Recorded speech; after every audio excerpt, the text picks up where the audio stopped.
On a freezing January morning in 1932, in Virginia Beach, something extraordinary happened that would forever change our understanding of Earth's destiny. Edgar Cayce, known as the Sleeping Prophet, entered his characteristic trance and uttered words that sent chills down the spine of everyone present in the room. He spoke of a lost civilization that would return, but not in the way anyone expected.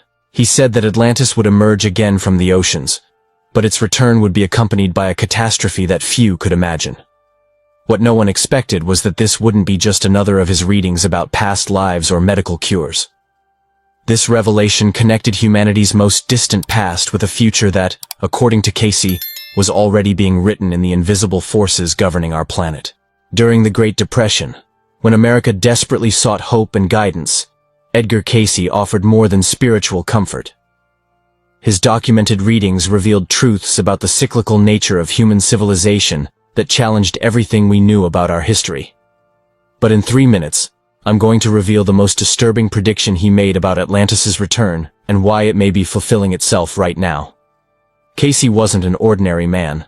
Born on a farm in Kentucky in 1877, he discovered his extraordinary ability as a young person.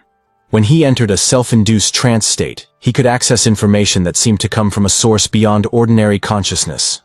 The archives of the Association for Research and Enlightenment house thousands of these readings, each one meticulously documented by his secretary, Gladys Davis Turner. But it was during a session that changed an entire family's life, when Cayce began speaking about Atlantis, that his true mission was revealed.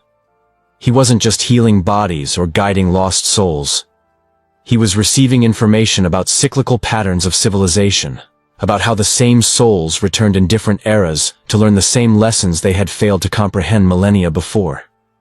The story begins long before that pivotal day in 1932. Throughout the 1920s, Cayce had been giving readings that increasingly referenced ancient civilizations. Families would come to him seeking healing for their children, only to discover that their current ailments were connected to experiences in past incarnations.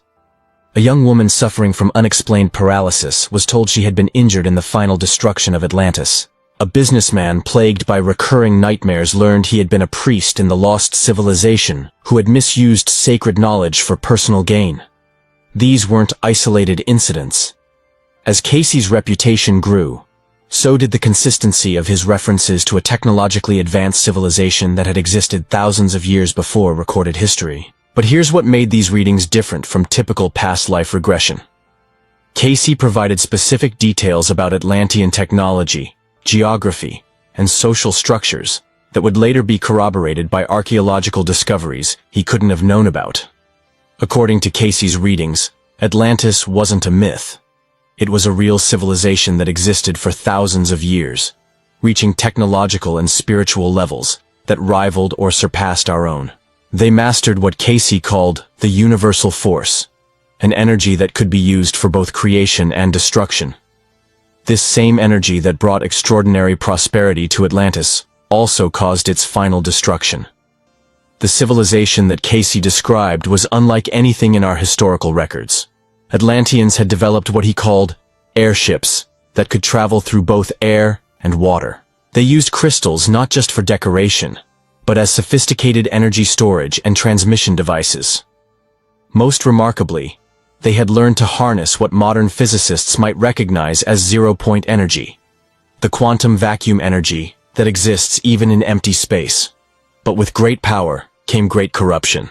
Cayce's readings painted a picture of a society that gradually divided into two factions: the sons of the law of one, who sought to use their advanced knowledge for the betterment of all, and the sons of Belial, who became increasingly focused on material gain and personal power. This division would prove to be the seed of Atlantis' destruction. Here's what no one expected to discover in the Virginia Beach archives. Cayce predicted that fragments of Atlantis would begin to emerge from the oceans around the end of the 20th century and the beginning of the 21st. He said these discoveries would be accompanied by dramatic changes in the Earth's crust, including what scientists today call a pole shift. In one of his most impactful readings, Cayce declared that the Earth will be broken up in many places. The western portion of America will be broken up. Most of Japan will go into the sea. More disturbing still, he predicted that these changes would be precipitated by the same imbalance of forces that originally destroyed Atlantis.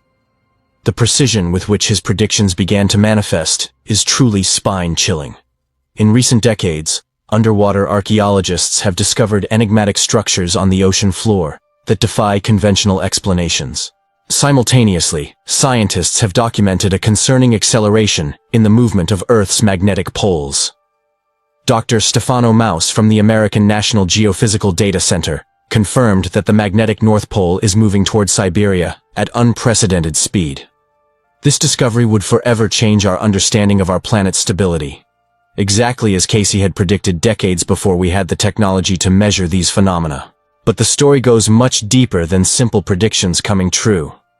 During the 1930s and 1940s, as Cayce continued to receive information about Atlantis, he began to piece together a comprehensive history of the lost civilization that spanned over 100,000 years. According to his readings, Atlantis went through multiple periods of rise and decline, with three major destructions marking the end of distinct epochs in its development. The first destruction occurred around 50,000 BC, when Atlantean scientists, in their quest to eliminate what they called the Things, apparently referring to enormous prehistoric animals, used explosive devices that destabilized portions of the continent. This created the first major breakup of the landmass, separating it into islands. The second destruction, around 28,000 BC, was caused by the misuse of what Cayce called the Firestone, or Twaoi stone, a massive crystal that served as the central power source for Atlantean civilization. This crystal could focus and amplify natural Earth energies to power their cities, propel their vehicles, and even influence weather patterns. But when it was tuned to destructive frequencies by those seeking to use it as a weapon, it caused volcanic eruptions and further geological instability. During his readings about Atlantis, Cayce revealed that the lost civilization experienced three major destructions. The first was caused by the irresponsible use of explosives that destabilized the Earth's crust. The second involved the misuse of crystalline energy they called the Firestone, or Twaoi. The third and final destruction, which sank the last remnants of the civilization around 10,000 BC, was the result of a catastrophic pole shift. And then Cayce said something that chilled everyone in the room. The same souls who caused the destruction of Atlantis are reincarnating now, bringing with them both the wisdom and the same destructive patterns that led to the civilization's collapse. This wasn't just a historical observation. It was a warning about the present day. Cayce identified specific individuals in his contemporary world, whom he said had been key figures in Atlantis. Some had been scientists who had developed the destructive technologies. Others had been political leaders who had made the fateful decisions to use those technologies for warfare rather than peaceful purposes. What made this revelation even more startling was Cayce's insistence that these reincarnated Atlanteans were being drawn to work in fields that paralleled their ancient specializations. Former Atlantean crystal technicians became electrical engineers and physicists. Ancient priests and priestesses found themselves drawn to roles as healers and spiritual teachers. Military leaders from Atlantis often became generals and politicians in the modern world. Parallel to his revelations about Atlantis, Cayce made specific predictions about geophysical changes that would occur when the lost civilization returned. He predicted devastating earthquakes, volcanic eruptions in chains, and dramatic changes in climate patterns. More alarmingly, he said these changes would be accelerated by the discovery and improper use of technologies that echoed the lost capabilities of Atlantis. The geographic specificity of Cayce's predictions was remarkable. He foresaw major earthquakes along the west coast of America, particularly in California. He predicted increased volcanic activity in the Mediterranean, especially around Mount Vesuvius and Mount Etna. He warned of rising sea levels that would inundate coastal areas and islands. Most ominously, he predicted that New York City would eventually be partially underwater, though he placed this event far in the future. At that crucial moment in 1932, Cayce wasn't just describing future events. He was warning about karmic patterns that repeated across millennia. The same humanity that had once mastered energies capable of moving mountains was returning to a planet where those same energies were being rediscovered. What happened next defied all conventional logic about time and causality. As the decades passed, every aspect of Cayce's predictions about Earth changes began to manifest with disturbing accuracy. Seismic events intensified exactly in the regions he had identified. Global climate began showing the erratic patterns he had described. And most significantly, underwater archaeological discoveries began revealing evidence of advanced civilizations exactly where Cayce said Atlantis had existed. The technological parallels became impossible to ignore. In the 1940s, scientists developed radar technology that operated on principles remarkably similar to what Cayce had described as Atlantean navigation systems. The invention of lasers in the 1960s echoed his descriptions of focused light beams used in Atlantean healing and construction. The development of piezoelectric crystals for electronic applications matched his accounts of Atlantean crystal technology. But here's the most extraordinary part. Cayce didn't see these changes as an ending, but as a new beginning. He explained that the return of Atlantis, both physically and spiritually, represented an opportunity for humanity to correct the mistakes of the past. The same souls who had caused destruction through selfishness and abuse of power now had the chance to use these energies for elevation and healing. The depth of Cayce's knowledge about Atlantean society was astounding. He described their educational system, which focused on developing both intellectual and psychic abilities. He detailed their governmental structure, which initially operated as a confederation of regions, but later became centralized under increasingly authoritarian control. He explained their spiritual practices, which recognized the divine nature of all life but gradually became corrupted by materialistic influences. Most remarkably, Cayce provided information about Atlantean records that he said were preserved in 3 locations: near the Sphinx in Egypt, in the Yucatan Peninsula, and on the island of Bimini in the Bahamas. He predicted that these records would be discovered when humanity was ready to handle the knowledge responsibly, a readiness he tied to the spiritual development of the human race. During a session that transformed the lives of everyone present, Cayce described how Atlantis' survivors spread across the world after the final destruction, establishing civilizations in Egypt, the Americas, and other regions. They brought with them knowledge about crystals, healing energies, and technologies we're only beginning to rediscover today. It was later discovered that many of the technologies Cayce described as being used in Atlantis, including lasers, crystal energy, and what he called electronic applications for body treatment, would become reality in the 20th and 21st centuries. This synchronicity between his visions of the distant past and our technological future suggested something profound about the cyclical nature of human evolution. The most disturbing aspect of Cayce's Atlantis readings was his insistence that the pole shift that destroyed the lost civilization wasn't an isolated natural event, but the direct result of imbalances created by the irresponsible use of powerful energies. He warned that modern humanity was heading toward the same imbalance that had led Atlantis to destruction. The scientific understanding of pole shifts has evolved dramatically since Cayce's time. We now know that magnetic pole reversals occur regularly in Earth's geological history, roughly every 200,000 to 300,000 years.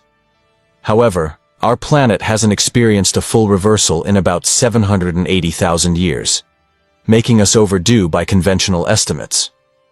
What makes Cayce's predictions unique is his assertion that human activities could accelerate and intensify the next shift. Modern research has revealed disturbing evidence supporting aspects of Cayce's warnings. The magnetic North Pole, which had remained relatively stable for centuries, began accelerating its movement in the 1990s. It's now racing across the Arctic at about 34 miles per year, compared to just 9 miles per year in the early 20th century.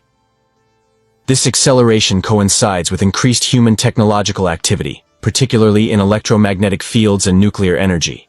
Exactly the types of technologies Cayce warned could destabilize natural planetary systems. While this was happening in Virginia Beach readings, the outside world continued unaware of the profound forces that Cayce perceived moving beneath the surface of reality. World War II brought devastating technologies that echoed Cayce's descriptions of Atlantean weapons.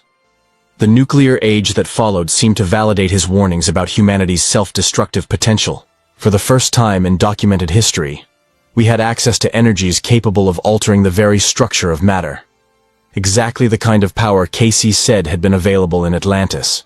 And like the lost civilization, we were discovering that great power came with great responsibility, a lesson that many still hadn't learned. The truth behind Cayce's pole shift predictions became clearer when modern scientists discovered that Earth's magnetic poles had changed positions thousands of times throughout geological history. What was unique about Cayce's predictions was his insistence that the next shift would be accelerated and intensified by human activities, a possibility that conventional science was only beginning to consider. Cayce's description of the final days of Atlantis reads like a prophetic warning for our modern world. He spoke of a civilization so advanced that they could control weather patterns, harness the power of crystals to run their cities, and travel in vehicles that moved through multiple dimensions. Yet this same civilization destroyed itself through warfare, environmental manipulation, and the pursuit of power over service to others. The parallels to our current situation are unsettling.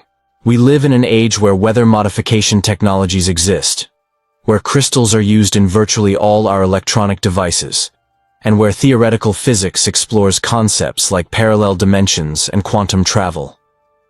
We face environmental crises caused by our industrial activities, engage in conflicts over energy resources, and struggle with the same choice between service to self and service to others that ultimately divided Atlantean society.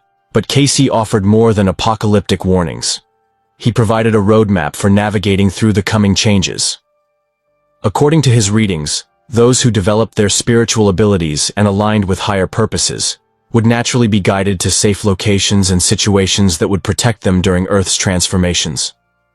This changed everything about how we understand our relationship with the planet. Cayce revealed that Earth wasn't merely a passive stage for human drama, but a living organism that responds to the energies and intentions of its inhabitants.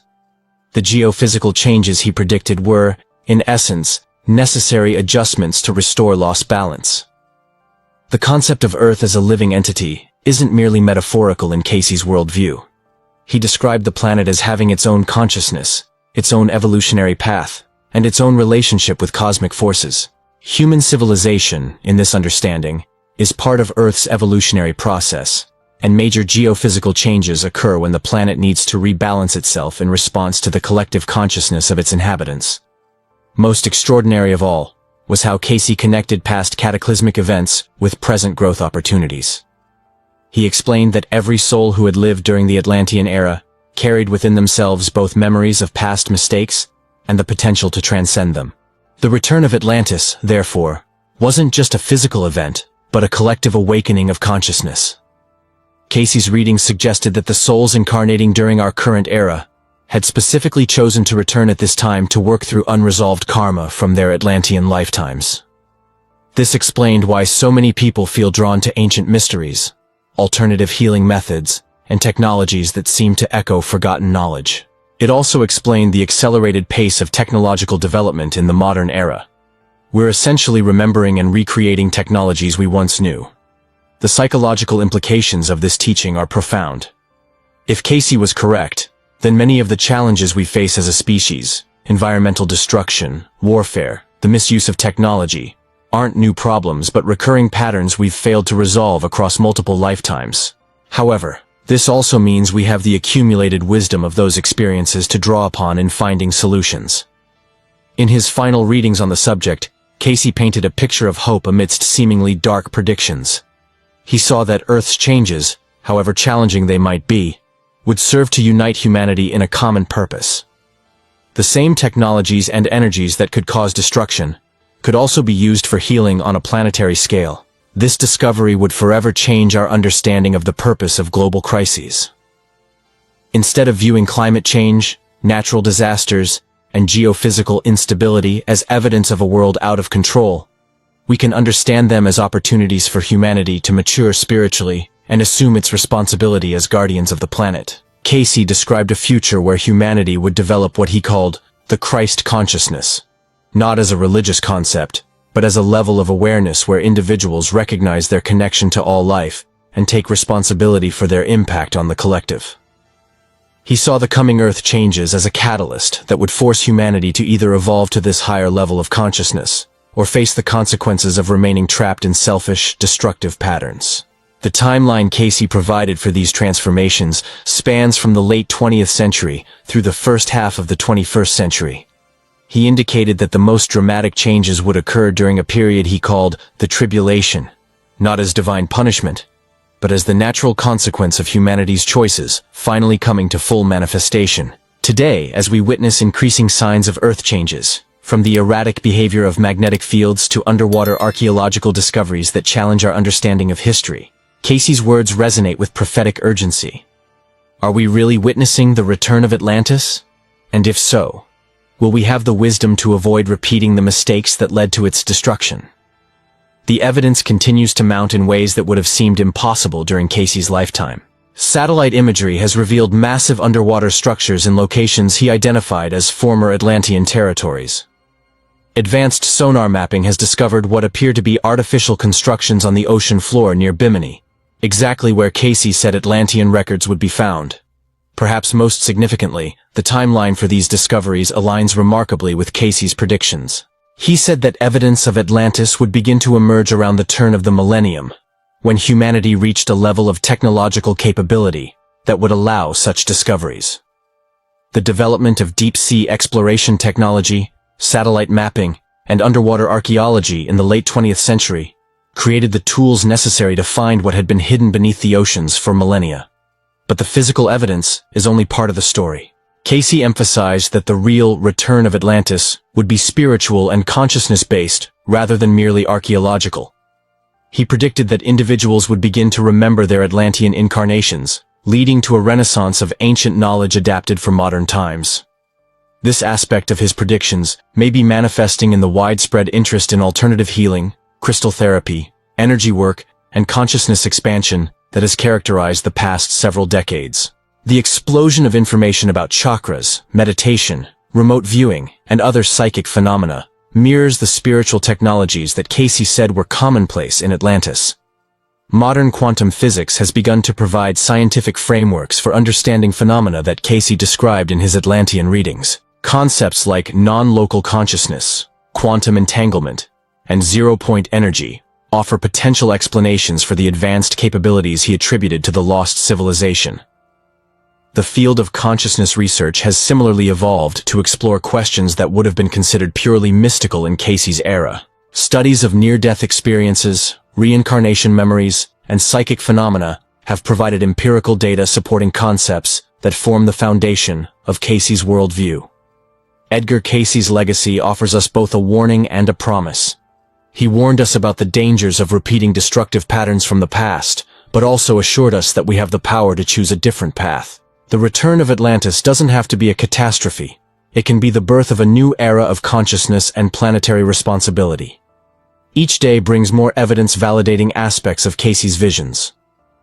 Underwater archaeological discoveries reveal structures that challenge conventional explanations.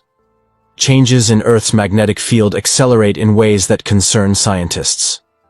And technologies that Cayce described as being used in Atlantis become reality in our laboratories and homes.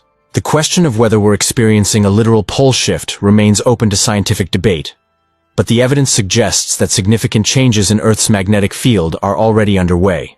Whether these changes will culminate in a complete pole reversal, as Cayce predicted, may depend partially on humanity's collective choices in the coming years. Perhaps the greatest lesson we can draw from Cayce's warnings about Atlantis and pole shift is this: our collective consciousness and intentions have the power to influence the very destiny of the planet. If the same souls who lived in Atlantis are really reincarnating now, then we have a unique opportunity to correct the mistakes of the past and create a more harmonious future. The tools for this transformation are all around us. The same internet that connects our global civilization could facilitate the kind of worldwide cooperation that might prevent the catastrophic divisions that destroyed Atlantis. The same quantum technologies that could be used destructively might also provide clean energy and healing applications that could restore planetary balance. But perhaps most importantly, we have something that Atlantis apparently lacked in its final days: awareness of the consequences of our choices. Through Cayce's readings and other sources of ancient wisdom, we have been given a preview of where destructive patterns can lead. This knowledge itself might be the key to breaking the cycle. The choice, as Cayce repeatedly emphasized, is ours.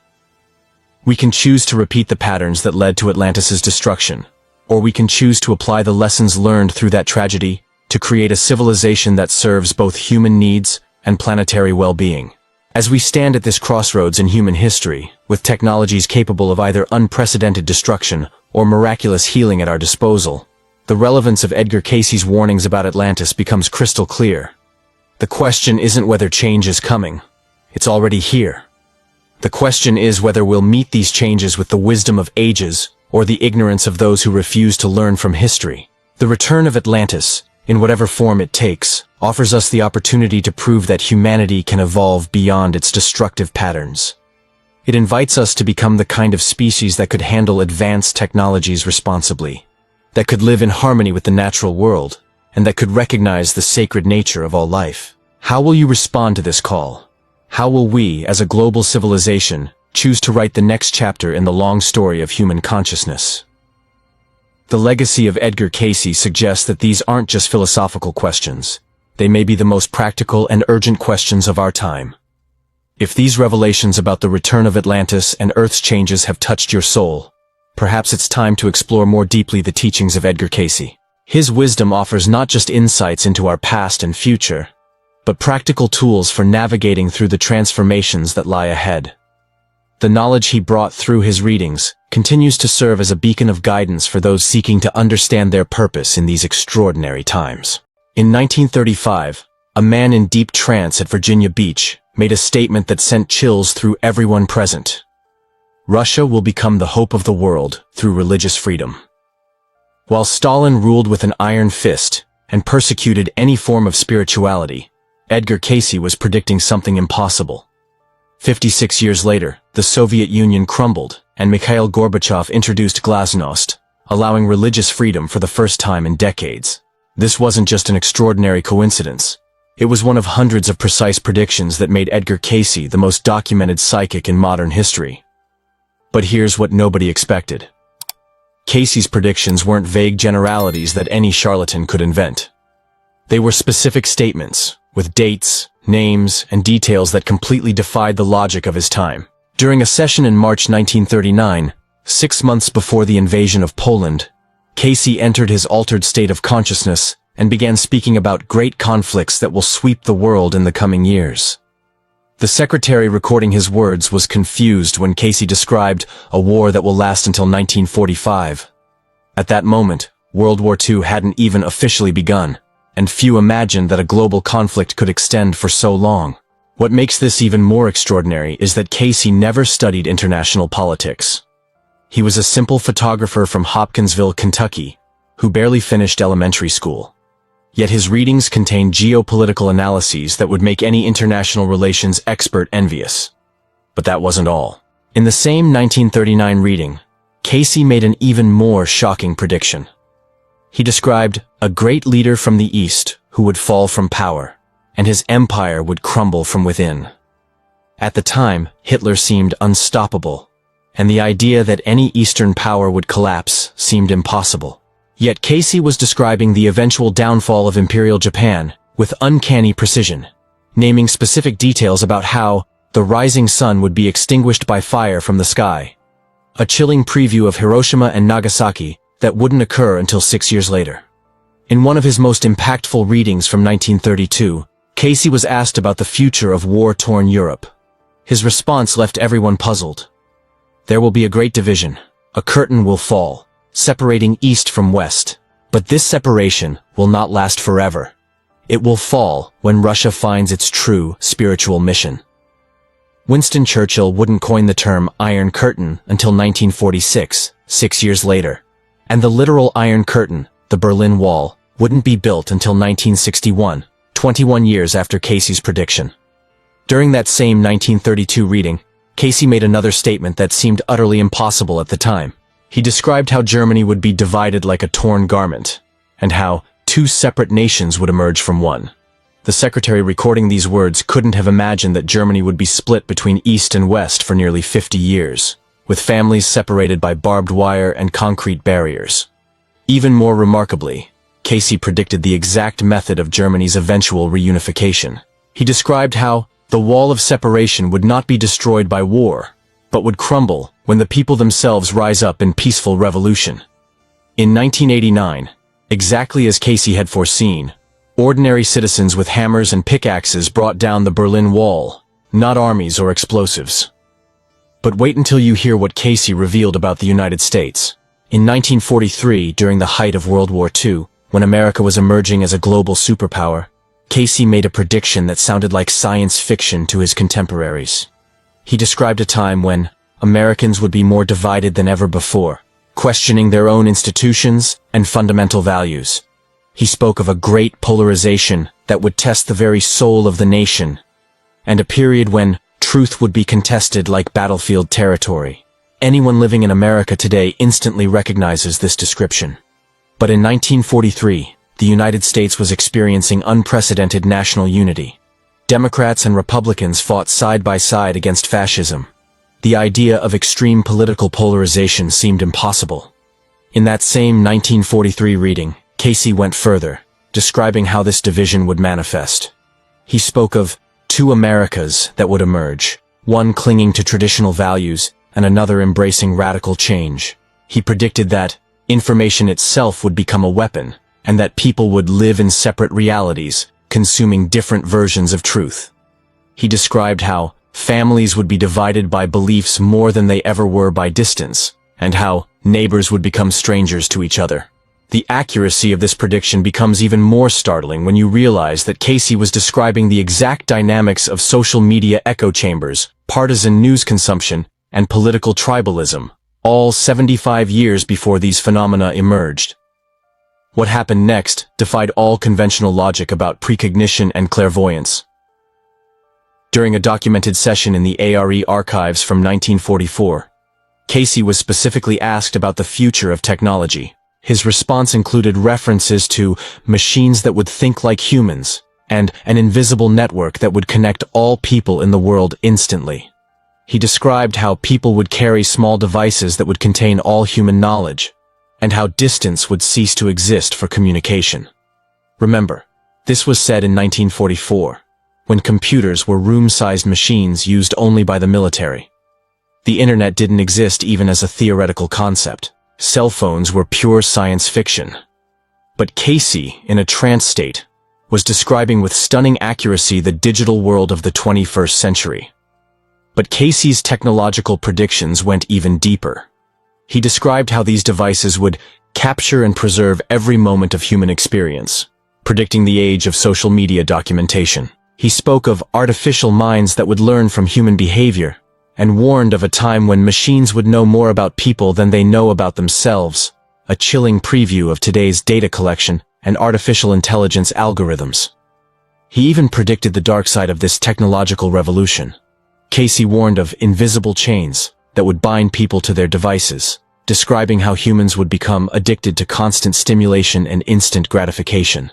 He spoke of how children would lose the ability to concentrate deeply, and how human attention spans would fragment like broken glass. And then Cayce said something that sent chills through everyone in the room. He predicted that these revolutionary technologies would bring both extraordinary benefits and unprecedented dangers. Humanity will need to learn to use these tools with spiritual wisdom, he warned, or they will become instruments of division and confusion instead of unity and enlightenment. Observing today's social media, digital misinformation, and debates about artificial intelligence, it's impossible not to recognize the prophetic accuracy of this warning made 80 years ago. But perhaps the most extraordinary technological prediction Cayce made was about space exploration.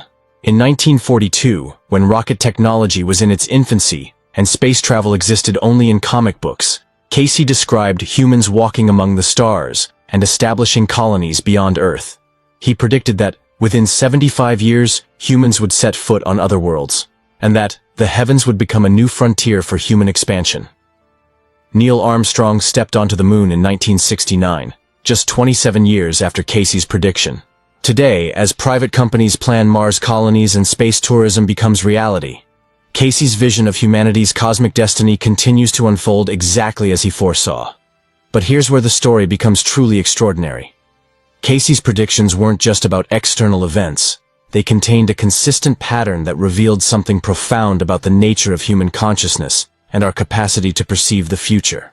In dozens of readings conducted between 1935 and 1944, Cayce repeatedly described a period of great spiritual awakening that would begin in the late 20th century and intensify in the 21st century. He predicted that more people than ever in history would seek spiritual answers, meditation practices, and holistic healing.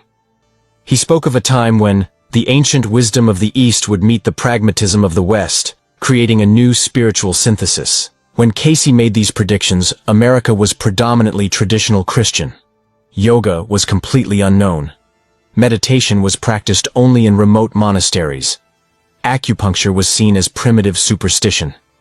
The idea that millions of Americans would embrace Eastern spiritual practices seemed absurd. Today, this prediction has been fulfilled so completely that we barely notice its extraordinariness. Yoga studios exist on every corner. Meditation apps have millions of users. Integrative medicine is accepted in respectable hospitals. The New Age movement, which Cayce essentially predicted 3 decades before it began, has transformed American spirituality. But Cayce's spiritual predictions went far beyond just the adoption of Eastern practices.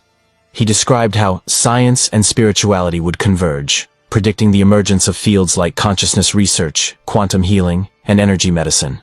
He spoke of a time when doctors would treat the soul as well as the body, and when prayer and meditation would be prescribed alongside traditional medicine.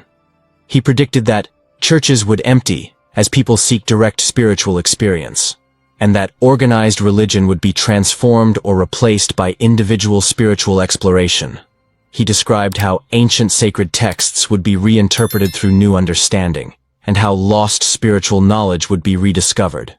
Looking at today's spiritual landscape, where traditional church attendance has declined dramatically while spiritual seeking has exploded, where ancient wisdom traditions are being studied by neuroscientists, and where practices like mindfulness are taught in schools and hospitals, Cayce's predictions seem not just accurate, but prophetic. But what really changed everything about our understanding of consciousness happened during a session that changed one family's life forever. In 1941, a desperate mother brought her 12-year-old son to Virginia Beach.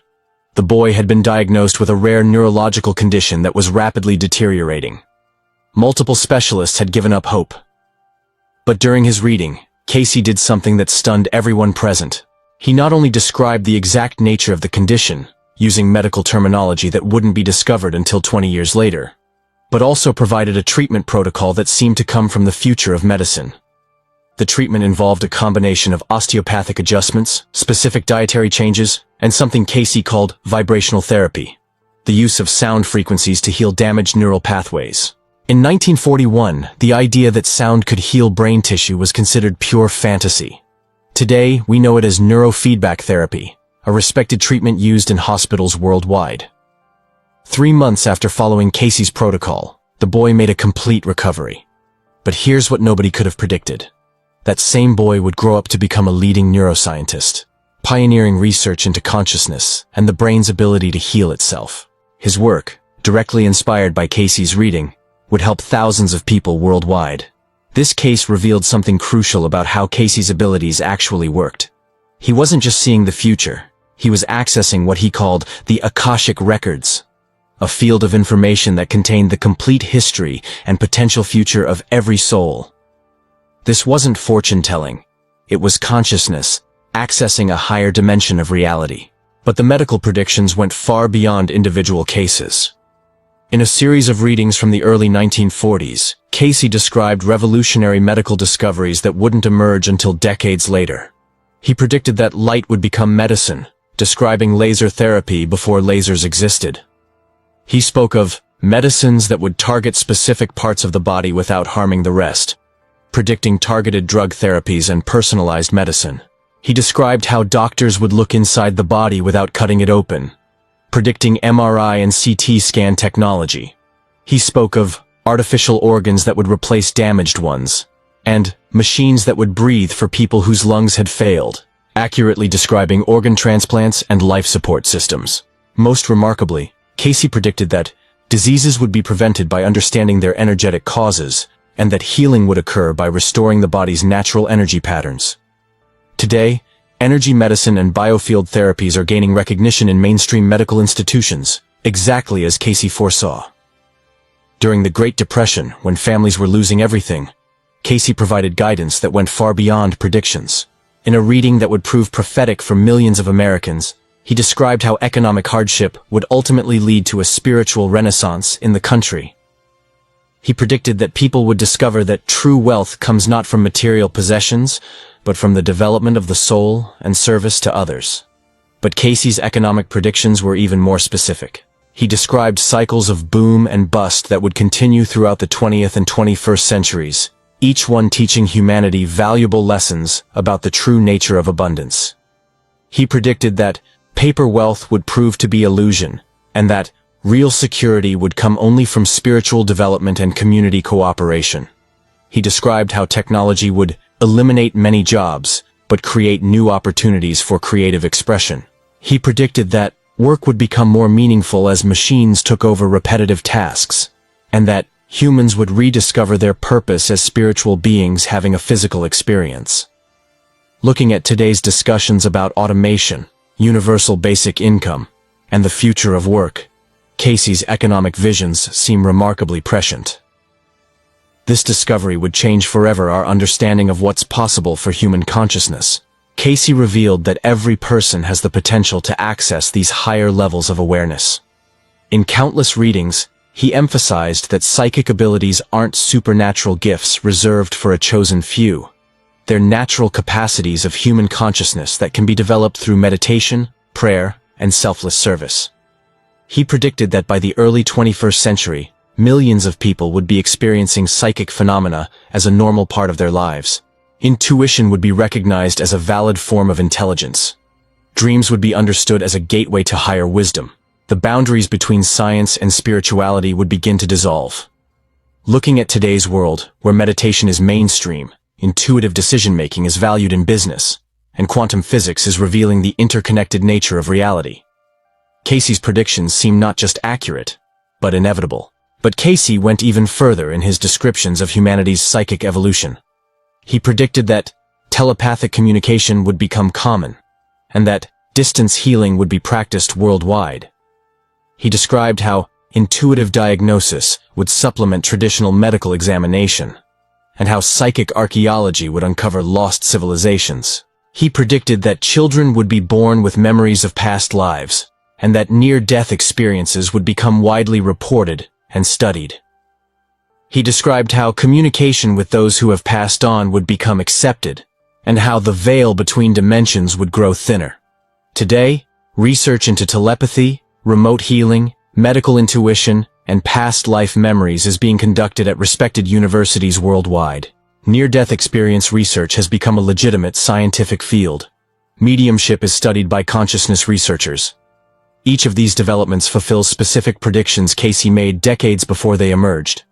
But the most profound prediction Cayce made was about humanity's evolutionary future. He described a time when human beings would develop what he called cosmic consciousness, the ability to perceive the unity underlying all existence. This wouldn't be a mystical experience reserved for saints and sages, but a natural evolution of human awareness. He predicted that children born in the early 21st century would display unprecedented psychic abilities, emotional intelligence, and spiritual wisdom. These new children would help guide humanity through a period of transformation that would ultimately lead to a golden age of peace and understanding. Today, parents and teachers worldwide report exactly what Cayce predicted. Children who seem to possess wisdom beyond their years, who are naturally intuitive and compassionate, who instinctively understand concepts about consciousness and spirituality that previous generations struggled to grasp.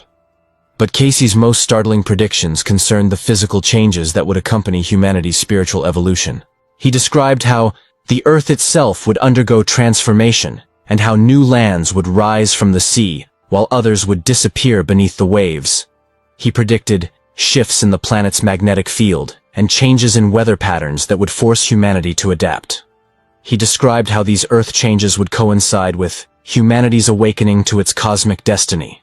The physical upheavals would not be punishments, he explained, but natural consequences of the planet's own evolution, occurring in harmony with the consciousness shift of its inhabitants.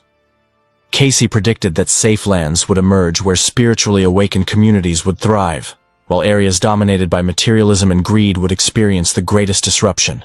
He described how these changes would ultimately lead to a purification that would prepare the earth for a new age of peace and cooperation. Today, as we witness unprecedented climate changes, magnetic pole shifts, and geological instabilities occurring exactly as Cayce described, his Earth change predictions take on new urgency and relevance. But perhaps most remarkably, Cayce revealed specific information about humanity's ancient past that would later be confirmed by archaeological discoveries. He described advanced civilizations like Atlantis and Lemuria, providing detailed accounts of their technologies, cultures, and eventual destruction. He predicted that evidence of these lost civilizations would be discovered in the late 20th and early 21st centuries. Recent underwater archaeological discoveries, ancient megalithic structures that defy conventional explanations, and evidence of advanced knowledge in ancient cultures have validated many of Cayce's historical claims. Each new discovery seems to confirm his assertion that human civilization is far older and more advanced than previously believed. Cayce also revealed that many souls alive today are reincarnations of individuals from these ancient civilizations. He predicted that as the Earth changes intensify, these souls would begin to remember their past lives and the ancient knowledge they once possessed. This remembering would help humanity navigate the transition to a new age of consciousness. The evidence is overwhelming. Edgar Cayce didn't just predict the future. He provided humanity with a roadmap for its spiritual evolution. As we face the challenges of our modern world, technological disruption, social polarization, environmental crisis, Cayce's readings offer both hope and guidance. He showed us that consciousness itself is evolving, that humanity is awakening to its true spiritual nature, and that each of us has the power to contribute to this transformation. He revealed that the current period of chaos and upheaval is not random destruction, but a necessary cleansing that will prepare the way for humanity's next evolutionary leap. Those who align themselves with spiritual principles and dedicate themselves to service will not only survive these changes, but will help birth the new civilization that emerges from them. The question isn't whether Cayce's abilities were real. The documented evidence speaks for itself. The question is, what does his legacy reveal about your own untapped potential for accessing higher wisdom and contributing to humanity's spiritual awakening? If these revelations have sparked something within your soul, you're not alone. Millions of people worldwide are discovering that the extraordinary abilities Cayce demonstrated aren't supernatural. They're the natural birthright of every human being ready to awaken to their true spiritual nature. The journey of consciousness that Cayce mapped out isn't just humanity's destiny. It's your personal invitation to discover the magnificent being you were always meant to become. The time of awakening that Edgar Cayce described is not some distant future possibility. It is happening right now, in this moment, as you read these words. The choice of whether to participate consciously in this transformation or to remain unconscious of it is entirely yours.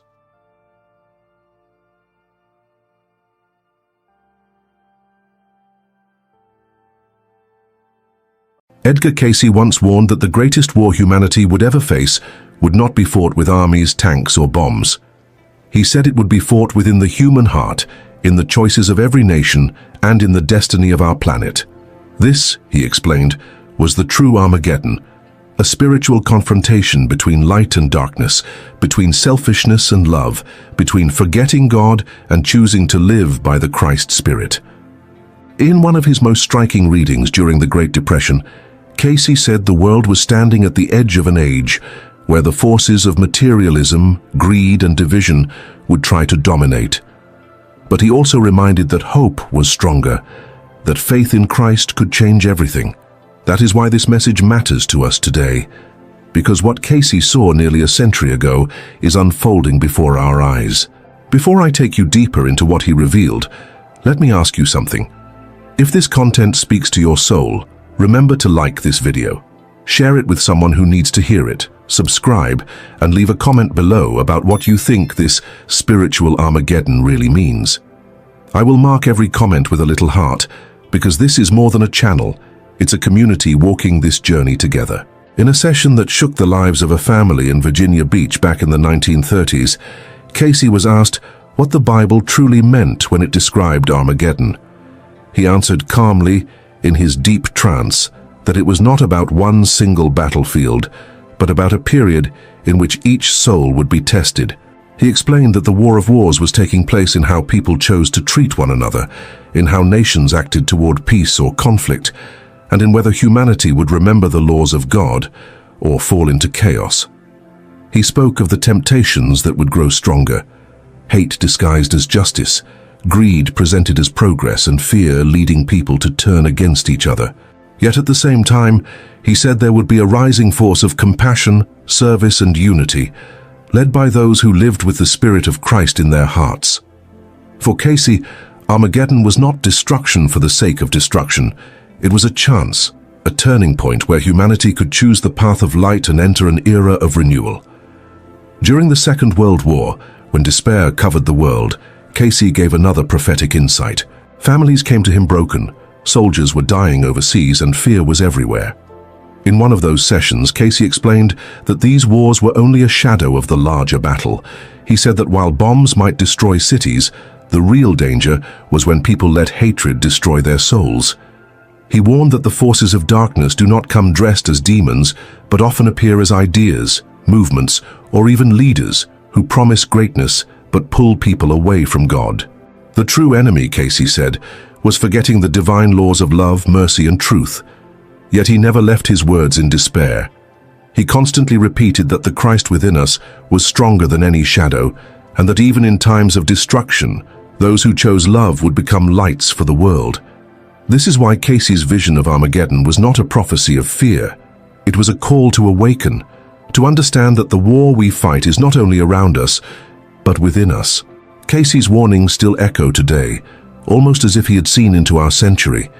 He spoke of times when the earth itself would react, climate changes, earthquakes, floods, not as punishments, but as signs of imbalance created by human actions. He described how society would face confusion, misinformation, and crises of leadership. And he said clearly, this was part of the great test. Would humanity allow fear and division to rule? Or would it rise through communities of faith, compassion, and service into a new age of light? These words, preserved in the archives of the ARE in Virginia Beach, are more than history. They are a mirror for us right now. Because whether we realize it or not, each choice we make, each way we treat another soul, is shaping the outcome of this spiritual Armageddon. And the most powerful message Cayce left was this: victory does not come by destroying others, but by mastering ourselves. Cayce often pointed out that the battlefield of this Armageddon was not far away or locked in some future apocalypse. He said it was already present in the decisions of everyday life, in how families handled conflict, in how communities chose cooperation or division, and in how nations respected or ignored spiritual principles. During a session in Hopkinsville, Kentucky, he told those gathered that the human mind was the greatest arena of war, because every thought carried either harmony or destruction. He explained that when enough individuals chose selfishness, anger, or greed, these thoughts created a vibration that spread into society itself, shaping events on a massive scale. But the opposite was also true. When people chose forgiveness, compassion, and service, those vibrations had the power to heal entire nations. This was Cayce's vision of spiritual law. What begins in the soul ends up shaping the destiny of the world. The Armageddon was not only collective but personal. Each soul had to decide whether to align with the light of Christ or fall into the shadows of separation. Looking back at history, his message resonates with clarity. During the years of war, families came to him asking if their sons would survive the battlefield. In one particularly moving session, Cayce explained to a grieving mother that while her son's body might face danger, his soul would never be lost if he kept his heart turned toward God. He reminded her that the real victory was not in military triumph, but in remaining faithful to spiritual truth, even in the darkest moments. This echoes one of his most repeated statements: "Keep the faith, for the Spirit of Christ will overcome." To him, the promise of Jesus was not a distant hope, but a living reality, a light that guided souls through despair. Even when the world shook with violence, Cayce kept pointing people back to the truth that the greatest danger was not death itself, but living without the presence of God. When asked directly about the book of Revelation, Cayce gave explanations that shocked even ministers. He said the visions of John on the island of Patmos were not only about distant cosmic events, but about inner spiritual processes. The beasts and battles, he explained, were symbols of the struggles every soul faces. The war between light and darkness was not just prophecy, it was psychology, spirituality, and destiny combined. In one of his 1932 readings, Cayce said, "The revelation was a map of the soul's journey, showing how every person must confront their own shadows, overcome them, and awaken the Christ consciousness within." That was the real meaning of Armageddon. Not fear, but transformation. For Cayce, this final battle was an opportunity, a purification, leading humanity into a higher awareness of God's presence. And this perspective turns what many consider a terrifying prophecy into a message of hope and responsibility. This is why when we speak today about Cayce's warning that humanity's spiritual Armageddon has begun, we are not speaking about superstition or fear tactics. We are talking about the choices unfolding in our century. Wars may still erupt, technology may confuse us, societies may become polarized, but the real test is deeper. Will we remember who we are in spirit? Will we choose to walk with the Christ light guiding us, or will we surrender to forces that divide and destroy? Cayce left us with a profound answer. He said the kingdom of God is within, and the war is won when each person awakens to that truth. And that is why his words remain alive, because they point us to our responsibility and also to our hope.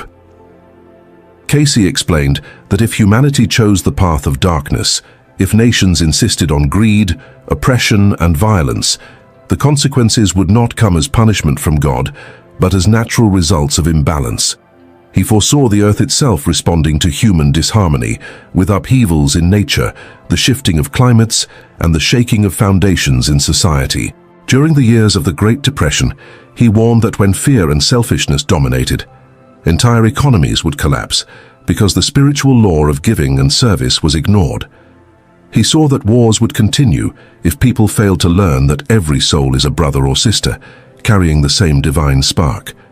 These warnings were not meant to frighten, but to awaken. Cayce always added that there was a choice, that humanity could turn toward God and shift the vibration of the planet. He believed the outcome was never fixed, but open, depending on whether people lived in harmony with Christ's example of love. On the other hand, Cayce also described a radiant vision of what could come if humanity embraced the light. In his sessions during the 1940s, he spoke of an era in which cooperation would replace competition, in which science and spirituality would no longer be enemies but partners, and in which nations would find ways to work together for the good of all. He said that the Christ consciousness was rising in the world, and that if enough people chose to embody it, the earth would enter a new age. Some of his followers referred to this as the dawn of a spiritual renaissance. Cayce himself described it as the fulfillment of the promise that the earth shall be renewed. In this vision, Armageddon was not the end, but the doorway to a transformation so profound that future generations would look back and wonder how humanity had ever lived in such division. One of the most moving aspects of Cayce's message is how personal he made it. He never allowed people to hide behind the excuse of politics or history. He said every soul was responsible, every choice mattered. A father who forgave instead of lashing out, a mother who prayed for peace instead of surrendering to despair, a community that cared for the poor instead of turning away. These were the true warriors of the light. He even described prayer groups, small circles of people who gathered in Virginia Beach and elsewhere, as seeds of transformation that could balance entire regions. He taught that when a group prayed with sincerity, their vibrations reached far beyond their homes, becoming forces of healing in the world. To Cayce, this was the real army of light, ordinary people choosing faith, service, and love in the face of fear. As we consider his words today, it becomes clear why he said that humanity's Armageddon had already begun. It is not a distant future, but a living reality. It is present in how we treat immigrants and strangers, in how we handle conflicts of race and class, in how we respond to the cries of the earth. It is present in the noise of media that spreads fear or hope, in leaders who inspire unity or division, and in the silent decisions we make when no one is watching. Cayce's message was both urgent and comforting. Urgent because the stakes are high, comforting because he never doubted that the light of Christ was stronger than any darkness. He said victory was not guaranteed by prophecy, it was guaranteed by choice. Humanity's story would be written by the souls who decided every day to live with love. In one of his most memorable readings from 1936, during a period when the world was trembling on the edge of another great war, Cayce declared that the Armageddon is within the hearts of men. He told those present that the lines of battle were not drawn between nations or armies, but between the selfish will and the divine will inside each human being. Families who heard these words described them as both frightening and liberating. Frightening because it meant no one could escape responsibility. Liberating because it meant that the power to overcome evil was already within each soul. Cayce often reminded seekers that the Christ spirit, once awakened within, had more strength than any outer force of destruction. This was the foundation of his warnings. The war of light and darkness would always come back to the human choice to live by spiritual laws or to ignore them.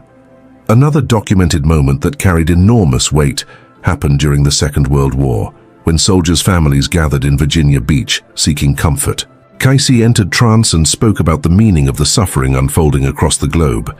He said that while men fought with guns, the true struggle was whether humanity would learn to see one another as souls, not enemies. He described how hate had the power to consume not only nations, but the eternal growth of individuals if they surrendered to it. Yet he repeated that even a single act of forgiveness could shine as a beacon in the darkest night. For him, forgiveness was not weakness, but the greatest weapon of the Spirit. He said this was the key to victory in the Armageddon, conquering self, not others. His words were written down by stenographers and preserved in the archives, echoing a message that still feels urgent for us today. Cayce also connected the concept of Armageddon to the larger cycles of human history. He explained that civilizations rise and fall depending on whether they align with God's laws. He often referred to ancient cultures like Atlantis, describing how their downfall came not because of lack of knowledge, but because of misuse of power and selfishness. In this way, he warned that our own modern age carried the same risk. Technology and progress could bring blessings if guided by love, but destruction if ruled by pride. He predicted that humanity would soon face choices about how to use its knowledge, and that these decisions would determine whether the earth entered a new golden age or a period of great suffering. His message was simple but profound. The past was a mirror of the future, and only the Spirit of Christ could guide humanity safely through the coming trials. Perhaps one of the most striking aspects of Cayce's prophecy is how he always held hope, even when speaking of war.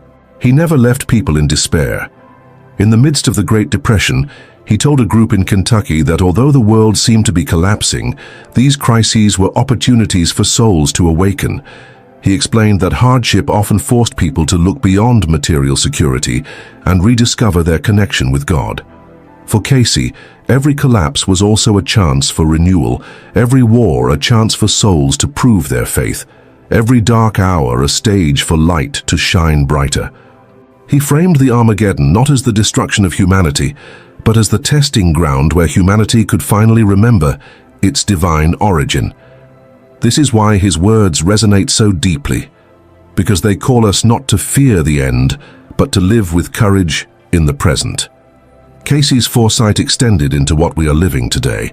In multiple sessions, especially in the late 1930s and early 1940s, he spoke of changes in the earth itself that would reflect the imbalance of humanity's spiritual condition. He described shifting climates, violent storms, earthquakes in unusual places, and floods that would reshape entire regions.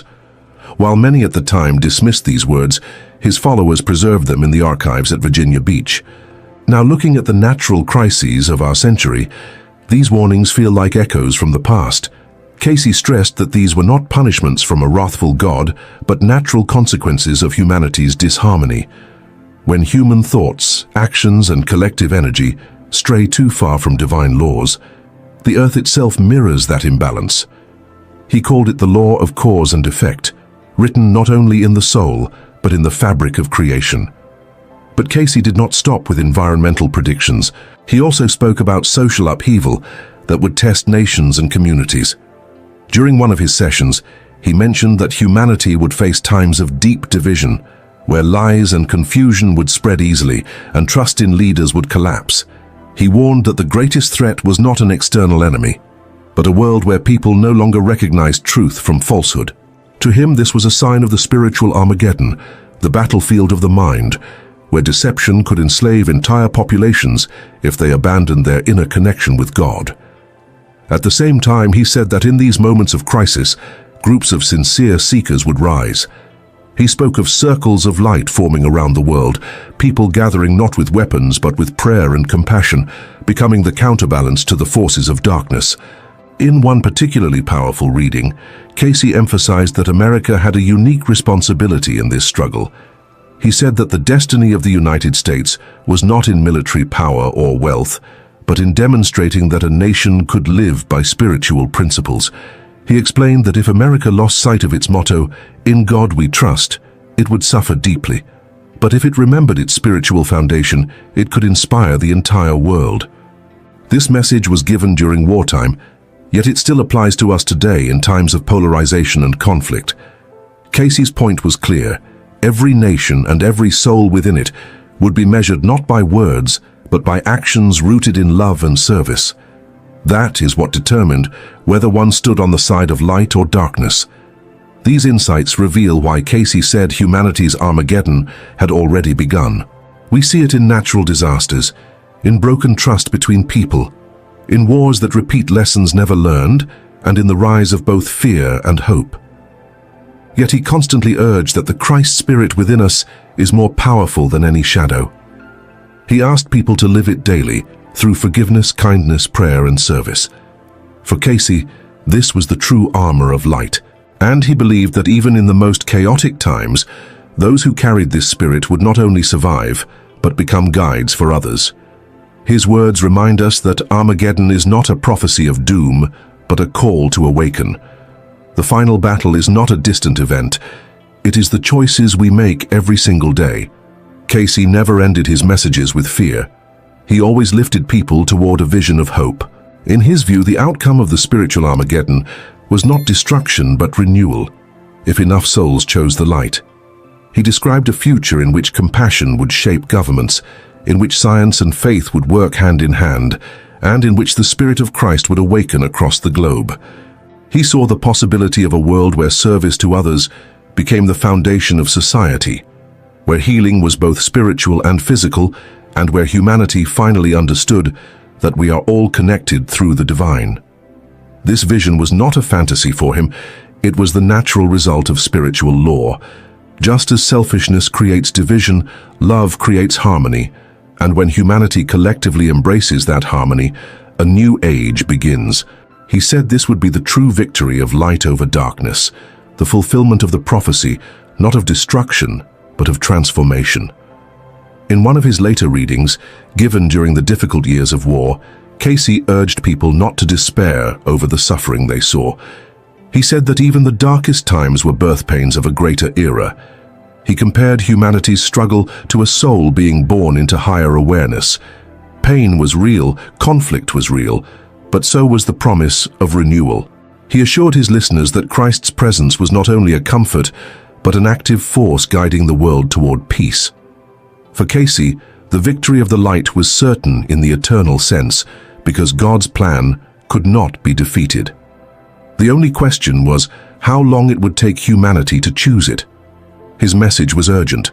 The sooner we awaken, the less suffering we endure. The later we awaken, the harder the lessons become. Today, these words resonate more than ever.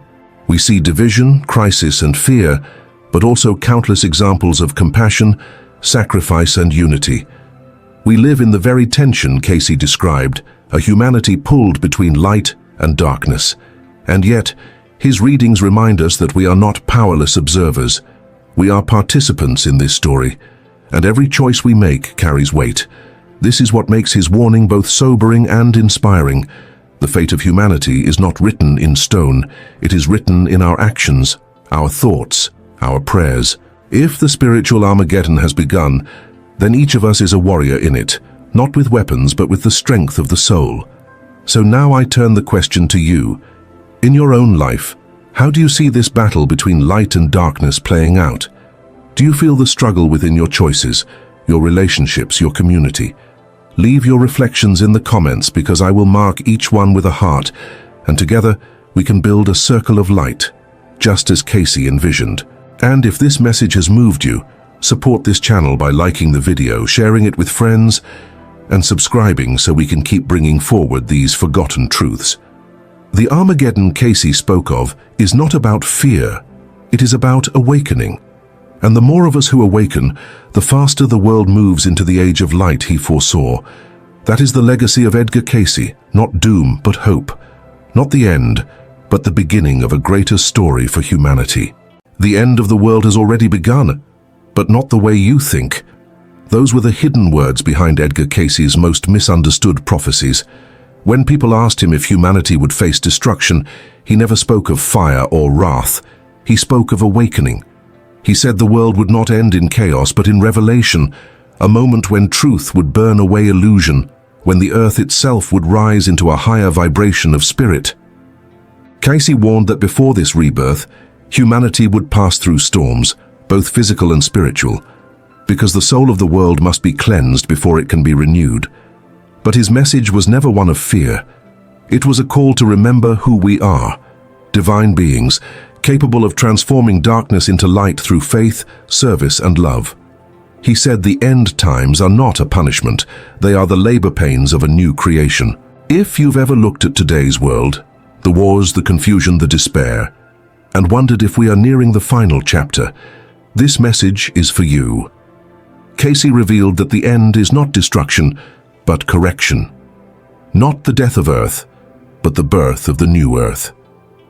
Stay with me until the end of this video, because what you are about to hear may completely change how you see the future. And I want to know your heart. Do you believe the world is ending or transforming? Leave your thoughts in the comments. Your answer may awaken someone else's faith. When Edgar Cayce spoke about the end of times, he never described flames consuming the earth or heavens collapsing into darkness. He spoke of a change in vibration, a shift so profound that it would touch every soul, every nation, every living thing. He said the earth itself would begin to respond to the consciousness of humankind. When men live in hatred, the ground trembles. When nations forget compassion, the seas rise. But when love becomes the common language, the earth breathes again. To Cayce, the so-called end times were not a punishment. They were a mirror, the world reflecting back the inner condition of humanity. He said, as the heart of man changes, so too will the face of the earth. These words reveal everything. The end is not an explosion. It is a revelation. The unveiling of what has always been hidden, that our thoughts, prayers, and choices shape reality itself. He explained that the chaos of the world is not random. It is a response, a divine correction meant to bring the soul back to alignment with God. Cayce warned that when humanity abandons spiritual law, imbalance appears not just in politics or religion, but in the natural world. Storms, disease, war, all symptoms of a deeper forgetting. But he never stopped at warning. He always returned to hope. No soul is ever lost, he said. Every trial is but a step toward remembrance. What many call the end of time, Cayce saw as the beginning of the age of spirit, a time when the veil between the seen and unseen would grow thin, when people would sense God not as distant, but as living within. He said the Spirit of Christ would walk among men again, not in one body, but in every awakened heart. Cayce often reminded his listeners that prophecy is never fixed. It bends with the choices of human beings. The earth is not doomed to suffer. It is invited to renew. He taught that prayer is not just a plea, but a creative act, the mind aligning with divine order. When we pray, he said, we tune the vibration of the soul to the frequency of heaven. When enough hearts are tuned together, the vibration of the world changes. This was not poetry for him. It was law. Thought is energy, and energy shapes matter. That is why he insisted that the true end times are within, the collapse of old ways of thinking, the fall of pride, greed, and separation. The resurrection is spiritual. It begins in silence, when the heart chooses forgiveness over fear, truth over comfort, and love over judgment. The message of Cayce becomes clearer as we face today's world. The signs he described, division, confusion, loss of faith, surround us. Yet, within the same chaos, the seeds of transformation are being planted. Humanity is being tested not by wrath but by choice. Will we cling to the noise of ego or remember the stillness of God within? Cayce said that each soul is a co-creator with the divine, responsible for the vibration it sends into the world. This is the judgment he spoke of, not God condemning humanity, but humanity judging itself through what it chooses to manifest. The wars outside are born from the wars inside. The healing of the earth begins with the healing of the heart. Cayce said that the years ahead would bring both turmoil and revelation. He foresaw times when fear would dominate the minds of men, when faith would seem old-fashioned, and when technology would outgrow morality. He warned that people would chase knowledge faster than they could understand its purpose, creating inventions without wisdom and progress without peace. Yet even in these warnings, his tone was gentle. He said these moments of confusion are not proof of humanity's fall, but the birth pains of a new consciousness struggling to emerge. Every earthquake, every conflict, every act of despair is part of a larger purification, a cleansing meant to remind us of our divine origin. The old must die, he said, that the new may live. To him, the end times were simply the pruning of the vine, painful, yes, but necessary for new life to bloom. He spoke often of spiritual law, the invisible order that governs both heaven and earth. Cayce said the same power that holds the stars in place also lives within the human soul. When we align with that law, through prayer, forgiveness, and service, we live in harmony with creation. When we resist it, imbalance begins and the world mirrors that disharmony. This was the key to understanding all prophecy. The earth does not move in anger, it moves in reflection. Humanity's choices echo through nature. That means every thought of love strengthens the light of the world, and every thought of hatred dims it. The end of the world, he said, will come the day humanity finally realizes this truth, not when the earth collapses, but when illusion does. The revelation will not be of destruction, but of remembrance, the awakening of divine consciousness on earth. Cayce saw this awakening as the return of the Christ Spirit, not one man descending from the clouds, but a light rising in countless hearts. The Christ will come again, he said, when men open their hearts to his Spirit within. It is not a date to fear, it is a decision to make. The apocalypse, in his words, is not a catastrophe, it is an unveiling, the moment when truth breaks through ignorance and humanity finally understands that love is the law of the universe. He predicted that this realization would not arrive through religion or politics, but through experience. Suffering itself would teach mankind compassion. Loss would teach gratitude. Darkness would make light undeniable. And through it all, the Spirit of God would never leave. The Lord thy God, he reminded, is not far from thee. He lives within thine own heart. If you are listening to this now, you are part of that awakening. Cayce said many of the souls living today have chosen to reincarnate in this era to help the transition. Souls who walked in times of great change before, returning now to assist in the birth of the new earth. He called them the forerunners of the light. They may not wear robes or preach sermons. They may be mothers, workers, artists, scientists. But each carries a quiet knowing that the world is meant to rise, not fall. He said that the vibration of these souls would form a shield of light across the planet, balancing the darkness through love, prayer, and right action. And he urged every listener to remember, you are not here by accident. You were sent to live this truth, to embody the light in your own life. Cayce taught that the earth itself is alive, a conscious being evolving alongside humanity. He said that what we call natural disasters are often the Earth's way of restoring harmony after imbalance. Just as the human body heals through fever, the planet heals through movement. The Earth will renew her face, he said, as man renews his heart. In his readings, Cayce described a time when the poles would gradually shift, climates would change, and continents would move. But he made it clear these were not signs of doom. They were signals of transition, the physical reflection of a spiritual rebirth. When enough people live in truth, he said, the earth herself will stabilize. That is why he called prayer the most powerful force in the universe, not because it changes God's will, but because it aligns human will with divine order. Through collective faith, humanity can literally alter the vibration of the planet. He believed the years leading to this renewal would test the human heart more than ever before. Faith would be challenged by reason, and the noise of the world would drown out the still, small voice of spirit.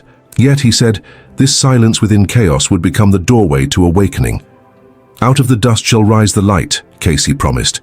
He foresaw communities forming not around dogma, but around compassion, people gathering in small circles of prayer and service, holding faith while the world shakes around them.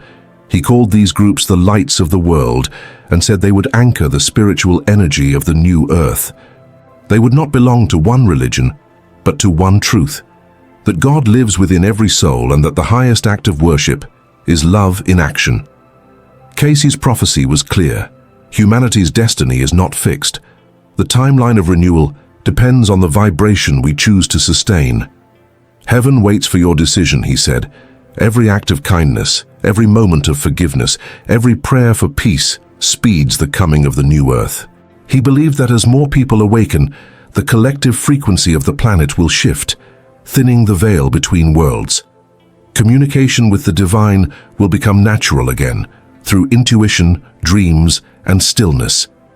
Death will lose its terror because people will understand that life is eternal. This understanding, he said, would bring an end to cruelty and division, for no one can harm another without harming themselves. The new age will not begin through miracle, but through remembrance, the moment when humanity remembers its divine origin. And if there is one message that echoes through all of Cayce's readings, it is responsibility. He said the future is not waiting in heaven. It is being built here through the vibration of every soul. The apocalypse is not the end. It is the unveiling of who we are. Each person carries a piece of Earth's destiny within their own spirit. The storms we see are not punishments, they are mirrors. They call us to awaken, to choose faith over fear, unity over division, and service over selfishness. You are co-creators with God, Cayce said, and as you think, you build. The end of the world is not destruction. It is transformation, a return to divine harmony after centuries of forgetting. Cayce believed that after this long cycle of purification, the world would enter an age of light. Not an age free of challenges, but one filled with understanding. He saw a time when science and spirit would finally unite, when doctors, mystics, and thinkers would recognize that the same energy animates both the body and the soul. Healing, he said, is remembering your wholeness. In the future, medicine would no longer fight symptoms, but restore balance, working with vibration, light, and prayer. Energy would be drawn directly from the earth, clean, infinite, and aligned with divine order. He said that those who live by spirit would thrive in this new era, for their inner peace would match the rhythm of the renewed planet. The body of the world and the body of the soul would beat as one. This, to Cayce, was not fantasy. It was the natural evolution of creation returning to harmony with its source. He often reminded people that love is not a feeling, it is a law. Every thought of compassion sends a current of light through creation. Every act of cruelty sends a shadow. He said this is the real judgment of God, not wrath from above, but resonance from within. You cannot escape what you create, he said. The same energy that builds a star builds your destiny. And so when humanity finally understands that love is the governing law of the universe, fear will dissolve like darkness before dawn. The end of times will reveal itself for what it truly is, the end of separation from God. The return of Christ is not a single event.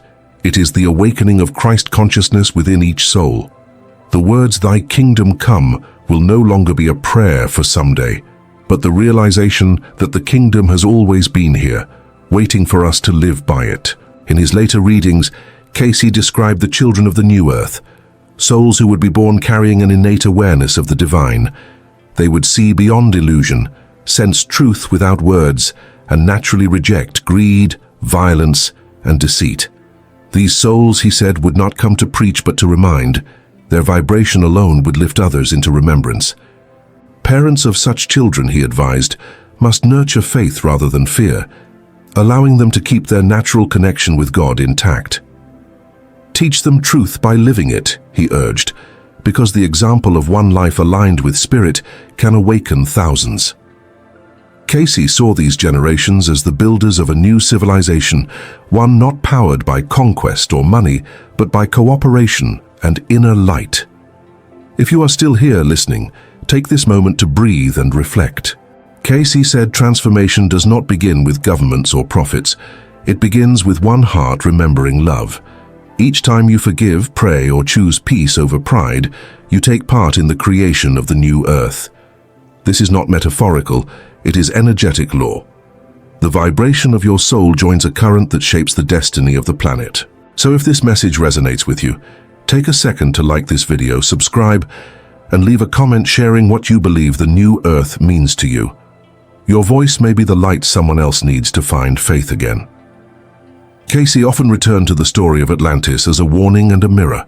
He said that many souls living today once walked the earth during that ancient time, when knowledge advanced faster than wisdom. Those civilizations fell not by divine anger, but by pride, the belief that human power could replace divine law.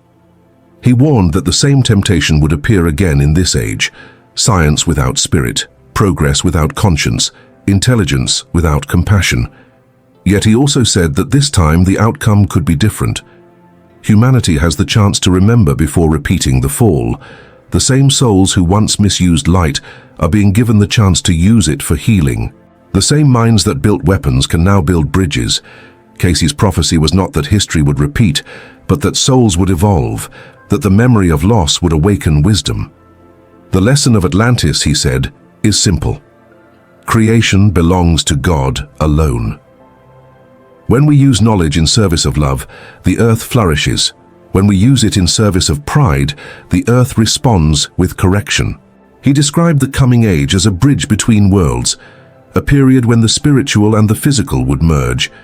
He said that as consciousness rises, the unseen world will become visible in everyday life. Dreams will guide decisions. Intuition will replace fear. The presence of God will be felt in silence more than in sermons. He predicted that even science will begin to measure what once seemed mystical: the frequency of thought, the vibration of prayer, the energy of emotion. The unseen forces, he said, are the true builders. Cayce believed that the future would reveal this truth, that matter itself is the shadow of spirit. When people understand this, death will lose its meaning, because life will be seen as one continuous motion of the soul. The grave, he said, is not an end. It is a doorway to greater awareness. And as humanity awakens to this truth, religion itself will transform. Cayce said that the creeds of the world will one day be understood as different languages describing the same God. Truth, he said, belongs to no nation, no sect. It belongs to the soul. In that era, people will no longer debate which path is right. They will live the truth that unites them all: love, forgiveness, and service. The Spirit of Christ will walk again among humanity, not as a single man, but as a living vibration that moves through every awakened heart. He said this awakening would begin quietly, in small acts of kindness and courage, until it spreads like sunrise across the world. There will be no announcement, no thunder, only light appearing everywhere at once. This was the real meaning of the end times for Cayce, the end of ignorance, not existence. He said that the apocalypse is not destruction, but revelation, the unveiling of divine reality within creation. The new heaven and new earth described in Scripture, he explained, is not somewhere else. It is here, waiting for human consciousness to rise high enough to see it. Each soul contributes to that vision through its choices, its thoughts, its love. When enough people live as if heaven is already here, heaven manifests on earth. That is the prophecy.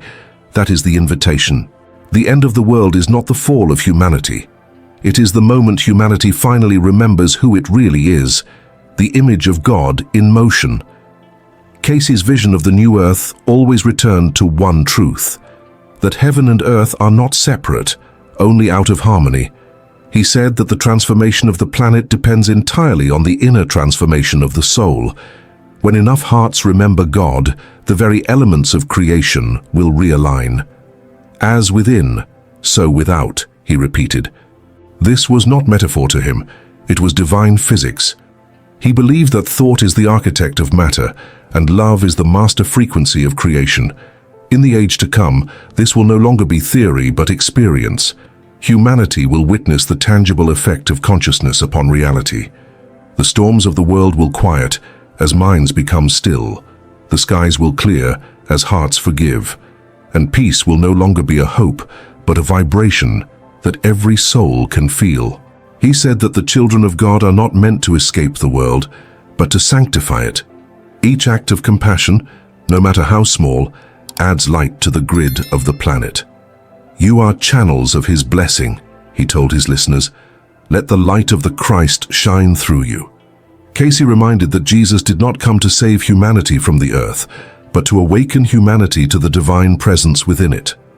When mankind lives that truth, paradise is restored. He described this coming age not as a fantasy, but as a return, a restoration of the divine pattern that was always meant to be. In that time, humanity will live by cooperation instead of competition. Nations will share instead of exploit. The Spirit will flow through art, science, and daily life, and people will understand that every moment of love is a prayer that shapes eternity. Still, Cayce never promised an easy road. He said that each soul will pass through its own trial, relationships tested, beliefs shaken, comfort stripped away, because only through emptiness can truth enter. What is hidden must be revealed before it can be healed, he said. This exposure of shadow, both personal and global, is part of the divine plan. Corruption must surface so that integrity can rise. Pain must be faced so that peace can be real. He urged people not to curse the darkness, but to become lamps within it. For every act of faith in times of fear multiplies light in the collective soul. That is why even now, he said, the Spirit of Christ is calling, not through thunder, but through conscience. Every impulse to forgive, every tear shed for another's suffering, every decision to love instead of condemn is proof that the awakening has already begun. And maybe that's the greatest revelation of all, that the end of the world is not a date, but a choice.